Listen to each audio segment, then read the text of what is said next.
बात करेंगे बजट 2023। हमारी वित्त मंत्री जो है निर्मला सीतारमण जी बजट पेश करेंगी फरवरी में 1 फरवरी को मे बी। और ये 5वां बजट होगा हमारा इस सरकार का।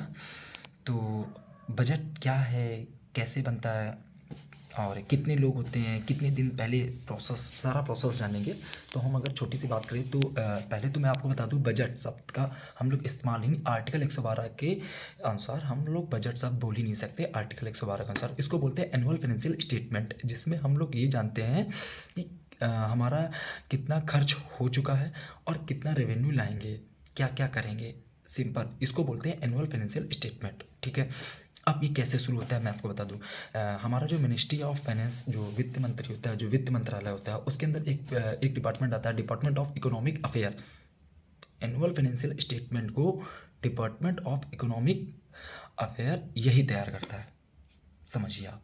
उसके बाद अब क्या होता है, इसमें क्या होता है, डिपार्टमेंट ऑफ इकोनॉमिक अफेयर एक फॉर्म हर मंत्रालय में भेज देता है। उससे पूछता है कि भैया आपने जो अभी तक खर्चा किया वो हिसाब बताइए, और 2023 में 24 में क्या क्या नई योजना लाने वाले हैं, आपको कितना रुपया चाहिए होगा, वो पूछता है। फिर वो विभाग क्या करते हैं, नीचे अपने ऑफिसर को देते हैं, वो अपने ऑफिसर्स को देते हैं, ग्राउंड लेवल के ऑफिसर देते हैं, सारा डेटा कलेक्ट होता है। सारा डेटा कलेक्ट होने के बाद ये जाता है वित्त मंत्री में, फाइनेंस मिनिस्टर में जाता है। फिर वहाँ से डेटा की क्रॉस चेक होती है। इन सब में 5-6 महीने लगता है। सितंबर अक्टूबर में ये शुरू भी हो जाता है, ठीक है। अच्छा, एक चीज़ और, बजट शुरू होने से पहले हलवा सेरेमनी एक होता है। जो हलवा सेरेमनी इस बार 26 जनवरी को स्टार्ट किया गया था। कोविड के बाद से ये स्टार्ट किया गया है। कोविड में बंद हो गया था, कोविड के बाद से बंद हो गया था, लेकिन कोविड के बाद से इस बार स्टार्ट किया गया 26 जनवरी को हलवा सेरेमनी, ठीक है। हलवा सेरेमनी, एक चीज़ और है, हलवा सेरेमनी के बाद से लॉक इन हो जाता है। क्या होता है, पहले के टाइम में जो भी बजट में डायरेक्टली ऑफिसर इन्वॉल्व होते थे उनको लॉक इन कर देते थे, ना ही किसी फ़ोन पर बात करते थे, किसी से नहीं करते थे, क्योंकि कोई डेटा लीक ना हो जाए। लेकिन अब उतना वो नहीं रह गया है। तो जब अब 26 जनवरी को हलवा सेरेमनी हो गया, अभी सारे ऑफिसर्स लॉक इन में हो गए हैं। तो अभी ये जब तक बजट नहीं पेश हो जाएगा तब तक वो किसी से कुछ नहीं होता। लेकिन अब तो हमारा पेपर बजट नहीं रह गया है, अब तो हम लोग पेपरलेस बजट, अब तो डिजिटल सारा बजट पेश होने लगा है। तो अब उतना वो नहीं रह गया है।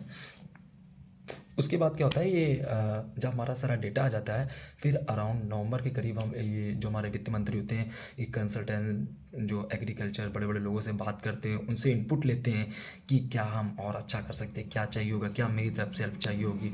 ये सारी चीज़ों पर भी वो बात करते हैं कि क्या कैसे होगा, क्या होगा इस नेक्स्ट। तो उनसे उससे भी इनपुट लेते हैं। सारा डेटा कलेक्ट होने के बाद फिर हमारे वित्त मंत्री, हमारी निर्मला सीतारमण जी जो भी वित्त मंत्री होती हैं, वो फैब में बजट पेश करती हैं। फरवरी में जो हमारा बजट, फिर से एक बार सुनिए, फरवरी में जो हमारा बजट पेश होता है, कितना खर्च हुआ और कितना आगे हम रेवेन्यू लाएंगे, उस चीज़ का हिसाब किताब होता है। उसको हम बोलते हैं एनुअल फाइनेंशियल स्टेटमेंट।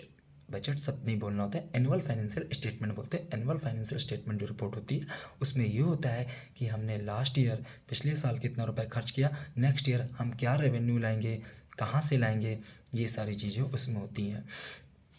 और जो मिनिस्ट्री ऑफ फाइनेंस है, इसके अंदर जो हमारा जो हमारा डिपार्टमेंट ऑफ इकोनॉमिक अफेयर होता है, ये मंत्रालय, ये डिपार्टमेंट ऑफ इकोनॉमिक अफेयर, ये डिपार्टमेंट इस पूरे एनुअल फाइनेंशियल रिपोर्ट को वो तैयार करता है।